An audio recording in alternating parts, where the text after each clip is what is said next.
मित्रों, क्या आपको पता है कि गौ माता ने समस्त स्त्रियों को ऐसा कौन सा श्राप दिया था जिसकी वजह से आज तक समस्त नारी जाति को वह श्राप भोगना पड़ रहा है। गौ माता का एक ऐसा श्राप जिसे टाला नहीं जा सका। उसी की वजह से आज भी समस्त नारी जाति को वह श्राप भोगना पड़ रहा है। वह श्राप कौन सा था? चलो मैं तुम्हें एक कथा के माध्यम से बताता हूँ। मित्रों, एक समय की बात है जब भगवान श्री कृष्ण अपनी राजगद्दी पर विराजमान थे। तब उनके पास देवी सत्यभामा जाती है और कहती है, हे प्रभु, मुझसे आज मेरी एक दासी ने पूछा कि पहले स्त्रियों के बच्चे होते थे तो वह पैदा होते ही चलने लगते थे, परंतु अब ऐसा नहीं है। यह क्यों प्रभु? मुझे इस प्रश्न का उत्तर ज्ञात नहीं था, इसलिए मैं आपके पास आई हूँ। कृपया मुझे इस प्रश्न का उत्तर बताए। तब श्री कृष्ण कहते हैं, हे सत्यभामा, तुम्हारा ये प्रश्न समस्त स्त्री जाति के लिए अत्यंत महत्वपूर्ण है। अगर तुम इस प्रश्न के उत्तर को जानना चाहती हो तो ठीक है, मैं तुम्हें एक कथा सुनाता हूँ। तुमको इस कथा के माध्यम से पता चल जाएगा कि किस वजह से अब स्त्रियों का बच्चा पैदा होते ही चल नहीं पाता है।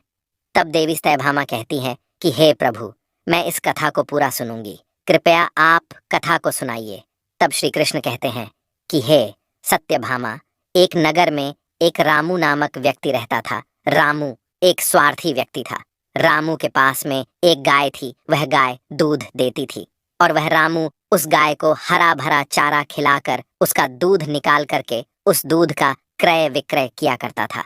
श्री कृष्ण कहते हैं कि हे सत्यभामा, रामू गाय का दूध खुद भी पीता था, अपने परिवार वालों को भी पिलाता था। उस है के दूध की वजह से ही रामू अपने घर की दिनचर्या चलाता था। श्री कृष्ण कहते हैं कि हे सत्यभामा, धीरे धीरे रामू का समय इसी तरह से व्यतीत हो रहा था। कुछ दिनों बाद ही एक समय ऐसा आया कि जब रामू को गाय ने दूध देना बंद कर दिया। जैसे ही गाय ने दूध देना बंद कर दिया तो इधर रामू ने उस गाय को चारा भरा डालना बंद कर दिया। और एक दिन वह आ गया कि उस दिन रामू ने गाय को बहुत मारा पीटा और उस रामू ने उस गाय को घर से ले जाकर जंगल में छोड़ दिया। अब वह गाय बेचारी अकेली पड़ गई।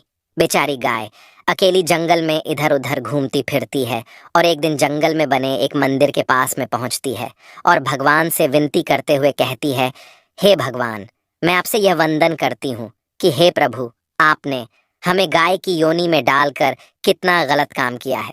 श्री कृष्ण कहते हैं कि हे सत्यभामा, वह गाय कहती है, देखिए, जो आपकी 84 लाख योनियों में सर्वश्रेष्ठ योनि मानव की है, वह कितना पाप और कितना दुष्कर्म करता है। वह गाय आगे कहती है, जब तक मैं दूध देती रही तब तक उस व्यक्ति ने मुझे अपने घर पर रखा। जैसे ही मैंने दूध देना बंद कर दिया उसके बाद में उसने मुझे चारा भी नहीं डाला। इतना ही नहीं, उसने तो मुझे घर से बाहर ही निकाल दिया। अब मैं इधर उधर भटक रही हूँ। अब जंगल में चारा खा खा करके, जंगल में घास खा करके मैं अपने पेट को भरती हूँ, गुजारा करती हूँ। हे भगवान, आपने जो सर्वश्रेष्ठ योनि बनाई है प्रभु, यह तो कितनी स्वार्थी और लालची योनि है। श्री कृष्ण कहते हैं कि हे सत्यभामा, धीरे धीरे समय व्यतीत होता चला गया। गाय बेचारी दर बदर भटकती रही। जब भी कभी वह गाय रामू के द्वार पर आ जाती है तो अब रामू लाठी लेकर के उस गाय को जंगल की तरफ, खेतों की तरफ भगा करके आता है। श्री कृष्ण कहते हैं कि हे सत्यभामा, धीरे धीरे जब वह गाय एक दिन गर्भवती हो जाती है तो अब जैसे ही 3-4 महीने का गर्भ हुआ है तो उसी जंगल से एक स्त्री गुजर रही थी। उस स्त्री ने जैसे ही उस गाय को देखा, उसने मन में सोचा कि यह गाय तो गर्भवती है, मैं एक काम करती हूँ, इस गाय को मैं पाल लेती हूँ।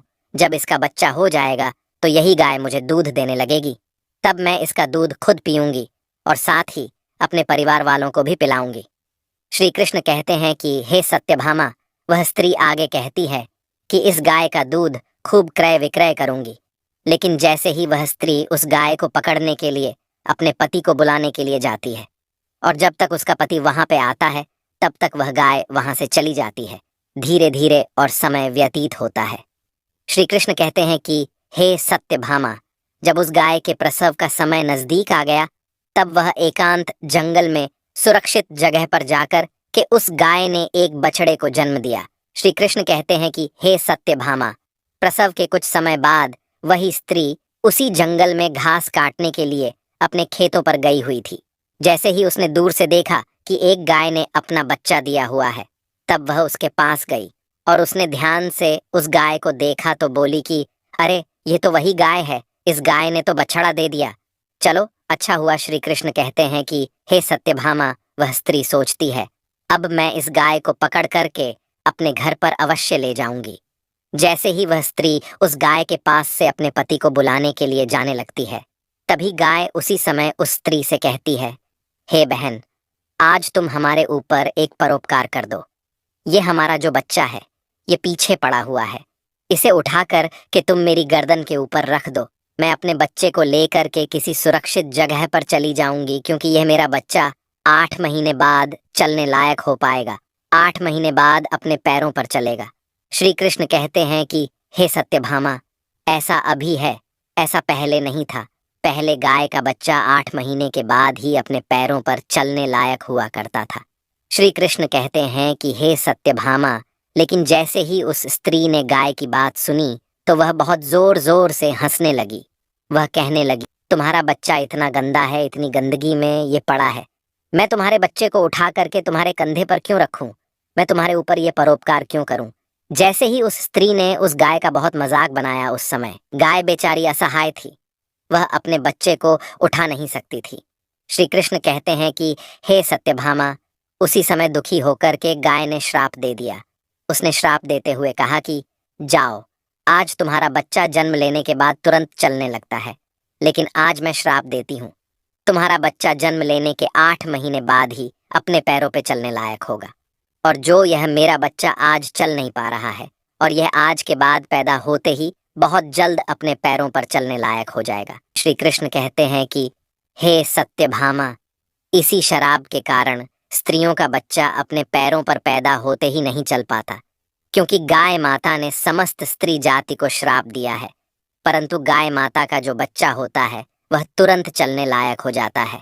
अब श्री कृष्ण आगे कहते हैं, हे देवी सत्यभामा, अब तो आपको पता ही चल गया होगा कि आखिर किस कारण से स्त्री का बच्चा पैदा होते ही नहीं चल पाता, और वह कौन सा श्राप है जो गाय ने स्त्री को दिया था।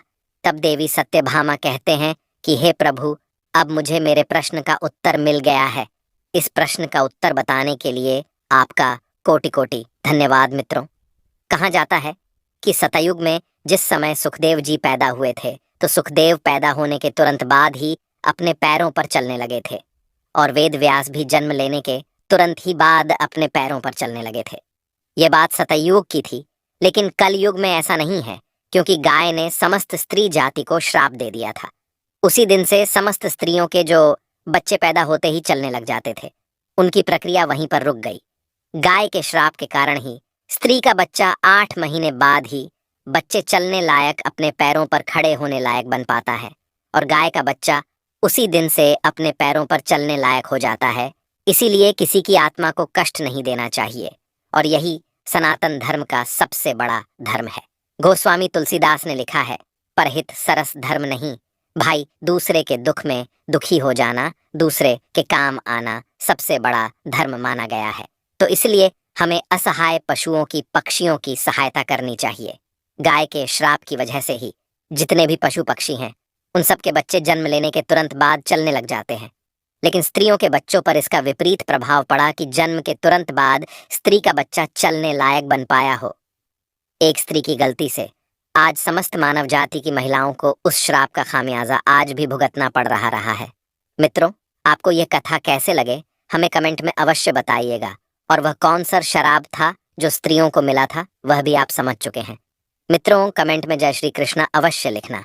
साथ ही अगर आप हमारा चैनल पर नए हैं तो चैनल को भी सब्सक्राइब अवश्य कर लेना। हो सके तो इस वीडियो को समस्त माताएं बहनें शेयर अवश्य करें। वीडियो देखने के लिए आप सभी लोगों का दिल से धन्यवाद।